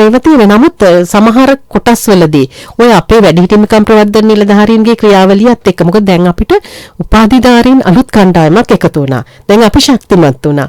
ඒ නිසා අපිට පුළුවන් වෙනවා ප්‍රාදේශීය ලේකම් කොට්ටාශ මට්ටමින් වැඩි දැනුවත් කිරීමක් කරලා ඔය වේටින් ලිස්ට් එක කියන එක පොරොත්තු ලේඛන අඩු කරගන්න. ඔබ කිව්වා වගේ ඕනම රටේ සංවර්ධනයට දායක කරගත්තොත් ඔය මුදල් මත යැපීම අඩු වෙනවානේ, සහනාධාර මත. දැනට අපි ඒක තමයි අපේ අරමුණ. ඉදිරියේදී අපි බලාපොරොත්තු වෙනා මේ පොරොත්තු ලේඛන අඩු කරගෙන ඕනම රටේ සංවර්ධනයට අපේ ස්වයං රැකියාව වැඩසටහනට දායක කරගෙන ඉදිරියට ගෙන යන්න දැනටමත් අපි ඒක ක්‍රියාත්මක කරමින් පවතිනවා. හොඳයි. අපේ දුරකථනයේ ඉන්න දෙදෙනෙක් ගෞරවනීය ස්වාමින් වහන්සේ නමක් සහ තවත් අපේ ශ්‍රාවකෙක්. අපි මුලින්ම අපේ ස්වාමින් වහන්සේව සම්බන්ධ කරගමු. අවසරයි අපේ හාමුදුරනේ. මේ අවස්ථාවට බහදී ගැන ප්‍රතිවේදී පුණ්‍යානුමෝදන ඉදිරිපත් කරනවා. මම පිළිනමනවා. මම ඇත්තටම මේ කරන සාකච්ඡාවට හරි කැමැතියි. මොකද හේතුව ඉස්සරහට දැන් කියන සංගණන වාර්තා අනුව උපත් අනුපාතය අවමීමයි වැඩි ප්‍රතිශතය වැඩි නැගේ. ඒකෝට ඇත්තටම මේගොල්ලෝ අර පීඩන මානසිකත්වයෙන් තොරව තියාගන්න රත්න සම්දායක දැන් ඉන්නේ ආර්ථිකයක් දින ලෝකයේම විවිධ ප්‍රශ්න මත නම් මේගොල්ලෝ ලේකම්තුමිය යෝජනා කරන වගේ ඒක සක්‍රිය දත ඔය සනසකමේ තුඩි ඔය ඒගොල්ලෝ විවිධ හැකියාව දෙනවා ස්වයං නිෂ්පාදනය කළා අර වගේ සනසකමයක් තුළින් හෝ ඒවා අලෙවිද ගන්න අන්නේ වගේ සක්‍රිය වැඩසටහනක් කරනවා ඉතා හොඳයි. නැත්තම් මේගොල්ලෝ කොන්නෙලා ඒ වගේ තියෙනවා ආබාධිතයි ඉන්නවා එහෙමයි. අන්නේ යා විවිධ හැකියාව ඒවත් ගොනු වෙච්ච වැඩසටහනක් වෙනවා නම් වඩාත්ම හොඳයි. නැත්තම් මේ ආණ්ඩුවට බරක් වෙනවා. අපේ තවත් කෙනෙක් ඉන්නවා දුරකථනයේ. ආයිබෝවන් ඔබට. ආයිබෝවන්. මම එල්පීජී නීතිඥ මුනිදා සහ අල්පන්දිරිය. ඉතාමත් මොහොත වැඩසටහනක් කවුරුත් ගුවන් සංස්ථාවවල මේ ඥාන සම්භාරයක් අපිට දෙන මගේ යෝජනා අදහස තමයි මේ අපිට අහන්න ලැබෙන සියලුම දේවල් වල අවසාන ප්‍රතිලාභය කම්මට්ටමෙන් ලැබීමේදී පොඩි අඩුවක් තියෙනවා පේනවා. ඒකට මම හේතුව ඇටි දකින්නේ ප්‍රාදේශීය ලේකම් කන්තෝරු වල හරහා ඉන්න ගමක උදාහරණයක් ගත්තොත් 7 දෙනෙක් 8 දෙනෙක් නිලධාරීන් ඉන්නවා. ඒ නිලධාරීන් පවා මේ ලේකම්තුමිය කියන වැඩසටහන් සහ ඒවෙන් ප්‍රතිලාභ ජනතාවට ලබා දීම ගැන දැනුවත් ඉන්නවද කියන එක ගැටලුවක්. උදාහරණයක් මගේ ගමේ ඉන්න දුෂ්‍යාබාධිත රෝගී මන්දමාසික රෝගී සහ අවදාන යොමුගලු කණ්ඩායම්. ඒ අය ප්‍රාදේශීය ලේකම් වරයට යොමු කළා කියනද කියන එක මට ගැටලුවක්. පාරේ මට පේනවා මන්දමාසිකයි ගොඩක් කාර්ය යනවා උදේ 6ට නැගිටලා රැඳගෙන වාහන වලට හැපියද. ඒක එකක්. දෙක තමයි මට ඒකෙන් තේරෙන්නේ මේ ජනතා න්‍යායපත්‍යත් නිලධාරීන්ගේ න්‍යායපත්‍යත් අතර හිරසක් තියෙන පුරුෂයෙක් එක්ක මේ නිලධාරීන්ට උනන්දු කර ප්‍රාදේශීය මට්ටමින් වැඩමුළු පවත්වන මේ තරුණ නිලධාරීන්ට හරි ප්‍රයෝජනවත්. බොහොම ස්තුතියි. හොඳයි, බොහොම ස්තුතියි ඔබතුමන්ටත් ලේකම්තුමිය. ඔව්, ඇත්තටම ස්තුතිවන්ත වෙනවා නීතිඥතුමාට, ඒ වගේම අපේ ගෞරවනීය ස්වාමින් වහන්සේට. අපි ඒ විමසපු ඒ ප්‍රශ්න සහ ඒ අදහස් වලට ඇත්තටම මම ඉතාම ස්තුතිවන්ත වෙන්නේ. දැන් නීතිඥතුමා කිව්වා වගේ අපේ මේ ප්‍රාදේශීය ලේකම් කාර්යාල මට්ටමේ ඉන්න කොට්ටාශ මට්ටමේ ඉන්න නිලධාරීන් දැනුවත් කිරීම දැන් අපිට අලුතින් එකතු වෙච්ච කණ්ඩායමක් කියලා මම කිව්වනේ අර උපාධිධාරීන්. ඕන් තමයි අපිට මේ අලුතෙන් සිස්ටම් එකතු වුණේ. මොකද පහුගිය අවුරුදු 2ක කාලය තුල අපිට කොවිඩ් වසංගතයත් එක්ක නිලධාරීන් එකතු කිරීමේ ගැටලුවක් තිබුණා. ඉතින් ඒ නිසා අපි දැන් තමයි මේ කොටසට දැන් අත තියලා තියෙන්නේ. ඇත්තටම දිස්ත්‍රික් මට්ටමින් ඕන දැනුවත් කිරීම සඳහා අපේ දැන් දිස්ත්‍රික්ක 25ටම වැඩසටහන් සැලසුම් කරගෙන තියෙනවා. අපි ඉතාම ඉක්මනින් මේ දැනුවත් කිරීම ආරම්භ කරනවා. විශේෂයෙන්ම අපේ වැඩිහිටි ප්‍රවර්ධන නිලධාරීන් සහ සමාජ සේවා නිලධාරීන් ඕන්ව දැනුවත් කරලා අපිට ඕනේ කරනවා ඇත්තටම ග්‍රාම නිලධාරීන් මගින් ඔය ප්‍රාදේශීය ලේකම් කොට්ටාශවල ඉන්න දෘශ්‍යාබාධිත සහ විශේෂ අවශ්‍යතා තියෙන සහ අවශ්‍යතාවයන් තියෙන වැඩිහිටියන් සමහරුන් සිටිනවන්නේ විශේෂ අවශ්‍යතාවයන් තියෙන වැඩිහිටියන් ඕන්න හඳුනා ගැනීම. අපි ඊටාම ඉක්මනින් මේ සඳහා යොමු වෙනවා. අපේ නිලධාරීන්ව පුහුණු කිරීම සහ දැනුවත් කිරීම. අපි තව දින කිහිපයකින් අපි ආරම්භ කරනවා. මොකද මේ කොවිඩ් තත්ත්වය මත තමයි ඇත්තට මේ පසුගිය අවුරුදු 2 අපි එක්රැස් කිරීම අඩු කළා. මොකද සෞඛ්‍ය ආරක්ෂිත ක්‍රම අනුගමනය කරන්නට ඕනේනේ. ඕන්න අපි අර දුරකථන මගින් සහ අර ඔන්ලයින් ක්‍රමයෙන් තමයි කටයුතු කළේ. නමුත් මම හිතන්නේ ඊට වැඩි අර ඵලදායී වෙන්නේ අපි මුහුණට මුහුණ හම්බ වෙලා කතා කරන එක. ඒ නිසා අපි ඉදිරි මාස කිහිපය තුළ ඒ දැනුවත් කිරීම කරලා ඇත්තටම අපි බලාපොරොත්තු වෙන්නේ අර නිවසට වෙලා කොන් වෙලා මානසිකව අසහනෙන් පසුවන විශේෂ අවශ්‍යතා සහිත වූවන් සහ වැඩිහිටියන් නෙවෙයි ඊ타මාත්ම ක්‍රියාශීලීව ප්‍රියමනාපව රටේ සංවර්ධනයට දායක වන වැඩිහිටියන් සහ විශේෂ අවශ්‍යතා සහිත වූවන් දකින්නට තමයි අපේ ඉදිරියේ අපේ අරමුණ. හොඳයි මේ ප්‍රාදේශීය ලේකම් කාර්යාලවල ඉන්න සමහර නිලධාරීන් පිළිබඳව ඔය මතය තිබෙනවා අපේ නීතිඥතුමන්ට වගේම සමහර අය තා හොඳින් වැඩ කරනවා සමහර අය එහෙම අර කුළුපඟ ගතියක් නැහැ පොඩි දුරස්ථභාවයක් එක තමයි වැඩ කරන්නේ ඒ නිසා කාර්යාලයෙන් පොඩ්ඩක් එළියට බහින්න ගමට යන්න රජයෙන් වැටුපක් ලැබෙනවා බදු මුදල් වලින් තමයි අපිට ඒක හම්බ වෙන්නේ ඒ නිසා එහෙම නැතුව තමන්ගේ වැඩ ටික කරගෙන කාර්යාලය ඇතුළට වෙලා ඉන්න ගමට යන්න එහෙම වුණොත් තමයි අපිට රටක් විදිහට ඉස්සරහට යන්න පුළුවන් වෙන්නේ ලේකම්තුමිය අපි අවසන් විනාඩි 4ක කාලේ ඉන්නේ ඔබතුමියගේ විෂයපතේ තා වැදගත් කොටසක් තමයි සුවසැරිය. පහුගිය අවුරුදු 2ක 2කමාර කාලය තුල මේ රටේ මිනිස්සුන්ට ඊටාම විශිෂ්ට සේවාවක් කරපු තැනක් තමයි සුවසැරිය කියන්නේ. කොහොමද සුවසැරිය අද තත්ත්වය මේක තවදුරටත් ඉස්සරහට ගෙනියන්න ලේකම්තුමිය මොනවද කරන්නේ සහ කරලා තියෙන්නේ? ඔව් ඇත්තටම සුවසැරිය කියන එක අපේ අයට හුරු සුවසැරියට වැඩිය 1990 කියලා. ඒ තරම් අපේ ජනතාව හුරු වෙලා තියෙන අංකයට. ඇත්තටම සුවසැරිය ගිලන් රථ සේවාව ආරම්භ කළේ 2016 වර්ෂයේදී ගිලන් රථ 88කින්. ඉන්දියා රජය තමයි අපිට ඒකට උදව් කරේ. ඒ 88න් පටන් අරගෙන 297ක් දැනට අපි ගිලන් රථ යොදාගෙන තිබෙනවා. නමුත් ඒක ප්‍රමාණවත් නැහැ. ඒ මොකද එක් පොලිස් ස්ථානයකට එක් ගිලන් රථයක් හෝ තමා නියුක්ත කරන්නට අපිට අවශ්‍යතාවය තියෙන්නේ.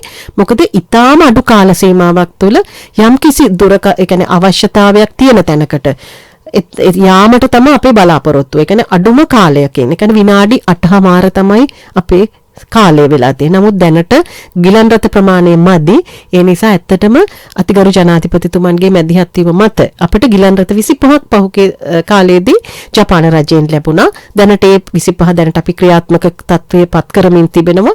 ඒ වගේම ඉටුකම අරමුදලින් ජනාධිපති අරමුදලින් ගිලන් රථ 60ක් ලබා දීමට අතිගරු ජනාධිපතිතුමන් කටයුතු කරමින් තිබෙනවා. දැනට ඒ කටයුතු ප්‍රසම්පාදන කටයුතු කරමින් තියෙන්නේ.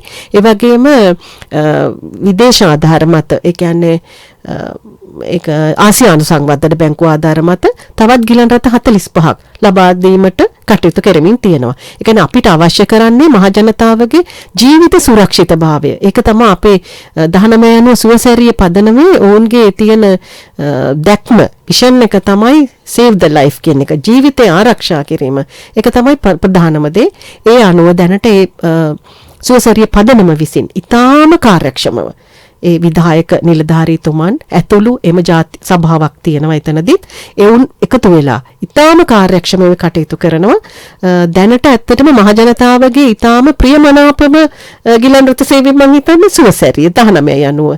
ඉතින් අපි ඇත්තටම සතුටු වෙනවා අපිට ඒ වගේ අවස්ථාවක් ලබා දෙන්නට හැකියවීම ගැන ඉදිරියේදීත් මහ ජනතාවට අවශ්‍ය වන ජීවිත සුරක්ෂිතතාවය පිළිබඳ කටයුතු වලදී අපි මැදිහත් වෙන්නට බලාපොරොත්තු වෙනවා.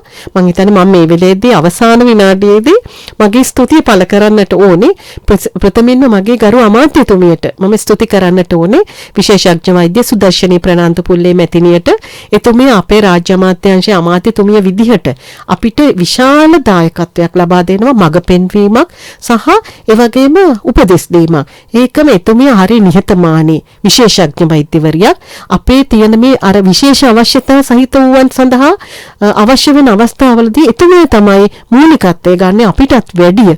එතුමිය හරි කැමැත්තෙන් දායක වෙනවා ඒ අවශ්‍යතා සහිත වූවන් සඳහා වෙන වෛද්‍ය උපදෙස් ලබා දීමට, වෛද්‍යවරුන්ගේ සහාය ලබා දීමට එතුමිය තමයි මැදිහත් වෙන්නේ. ඒ වගේම අපේ ජාතික වැඩිහිටි මහලේකම් කාර්යාලය, සමාජ සේවා දෙපාර්තමේන්තුව, සුවසැරිය පදනම මේ ආයතන තුනේම ඉන්න විධායක නිලධාරීන් අධ්‍යක්ෂකවරුන් ඉතාම කැපවීමෙන් කටයුතු කරන්නේ.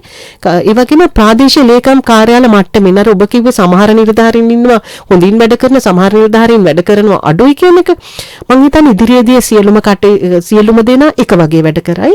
අපිට පුළුවන් වෙයි ඕන් සියලු දෙනා එක මගකට ගන්න, හරි මගකට ගන්න, අපේ ජනතාවගේ බලාපොරොත්තු ඉෂ්ට කරන්න. අපිට අර අපේ දැක්ම තියෙනවනේ අඩු අවධානයක් තියෙන අවශ්‍යතාවයන් තියෙන අයගේ ජීවිත සුරක්ෂිතභාවය ඇති කිරීම. මම හිතන්නේ අපි මේ වර්ෂයේදී අපි ඒකට පානගනවා. අපි දැන් කොවිඩ් වසංගතයෙන් මිදිලා රටේ සංවර්ධනයට සෞභාග්‍ය දැක්මානුව අපි පළදායි පුරවැසියෙක් සහ සතුටින් ජීවත් වෙන පවුලක් කරා යන්නේ. ඉතින් ගුවන්විදුලි සංස්ථාවට මේ සුදේශීය සේවයේ සුභාරතී වැඩසටහනට ඔබ ඇතුළු නිෂ්පාදන කණ්ඩායමටත් අධ්‍යක්ෂ ජනරාල්තුමන් ඇතුළු සියලු දෙනාටත් මාගේ ගෞරවනීය ස්තුතිය පිරිනමනවා මේ වගේ පළදායි වැඩසටහනක් මේ ජනතාවට අද දිනේ ලබා දීම පිළිබඳව. හොඳයි, බොහොම ස්තුතියි. ප්‍රාථමික සෞඛ්‍ය සේවා, වසංගත රෝග සහ කොවිඩ් රෝග පාලන කටයුතු රාජ්‍ය අමාත්‍යාංශයේ ලේකම්තුමිය සුනේත්‍රා ගුණවර්ධන මහත්මිය අද සුභාරතී සංකතන මණ්ඩපයේ සඳහා සහභාගී වුණේ. අද අපි කතා කළේ සමාජයේ අඩු අවධානයක් ඇති ජනතාවගේ ජීවිත සුරක්ෂිතතාවය වෙනුවෙන් රජයේ වැඩපිළිවෙල පිළිබඳව. අද සුභාරතී සංවාද මණ්ඩපයට සහභාගී වුණු ලේකම්තුමිය බොහොම ස්තුතියි ඔබතුමියට. අද සුභාරතී සංවාද මණ්ඩපයේ සමාප්තිය අපි සටහන් කරනවා. මේ සමගින් නිෂ්පාදන සහාය සසිඳු පන්සිලු, නව මාධ්‍ය සහාය හසිතා හේමමාලි, සම්බන්ධීකරණය උමන්දා කුමාරි මහගෙදර, නිෂ්පාදනය කළ පවිත්‍රා කේෂිනී නානාකාර, මම ගයන් කෞශාල් ජයවීර. අපි හෙට උදැසන 7ට මුණ ගැහෙනවා. සුභාරතියෙන් පරිස්සමට ඉන්න.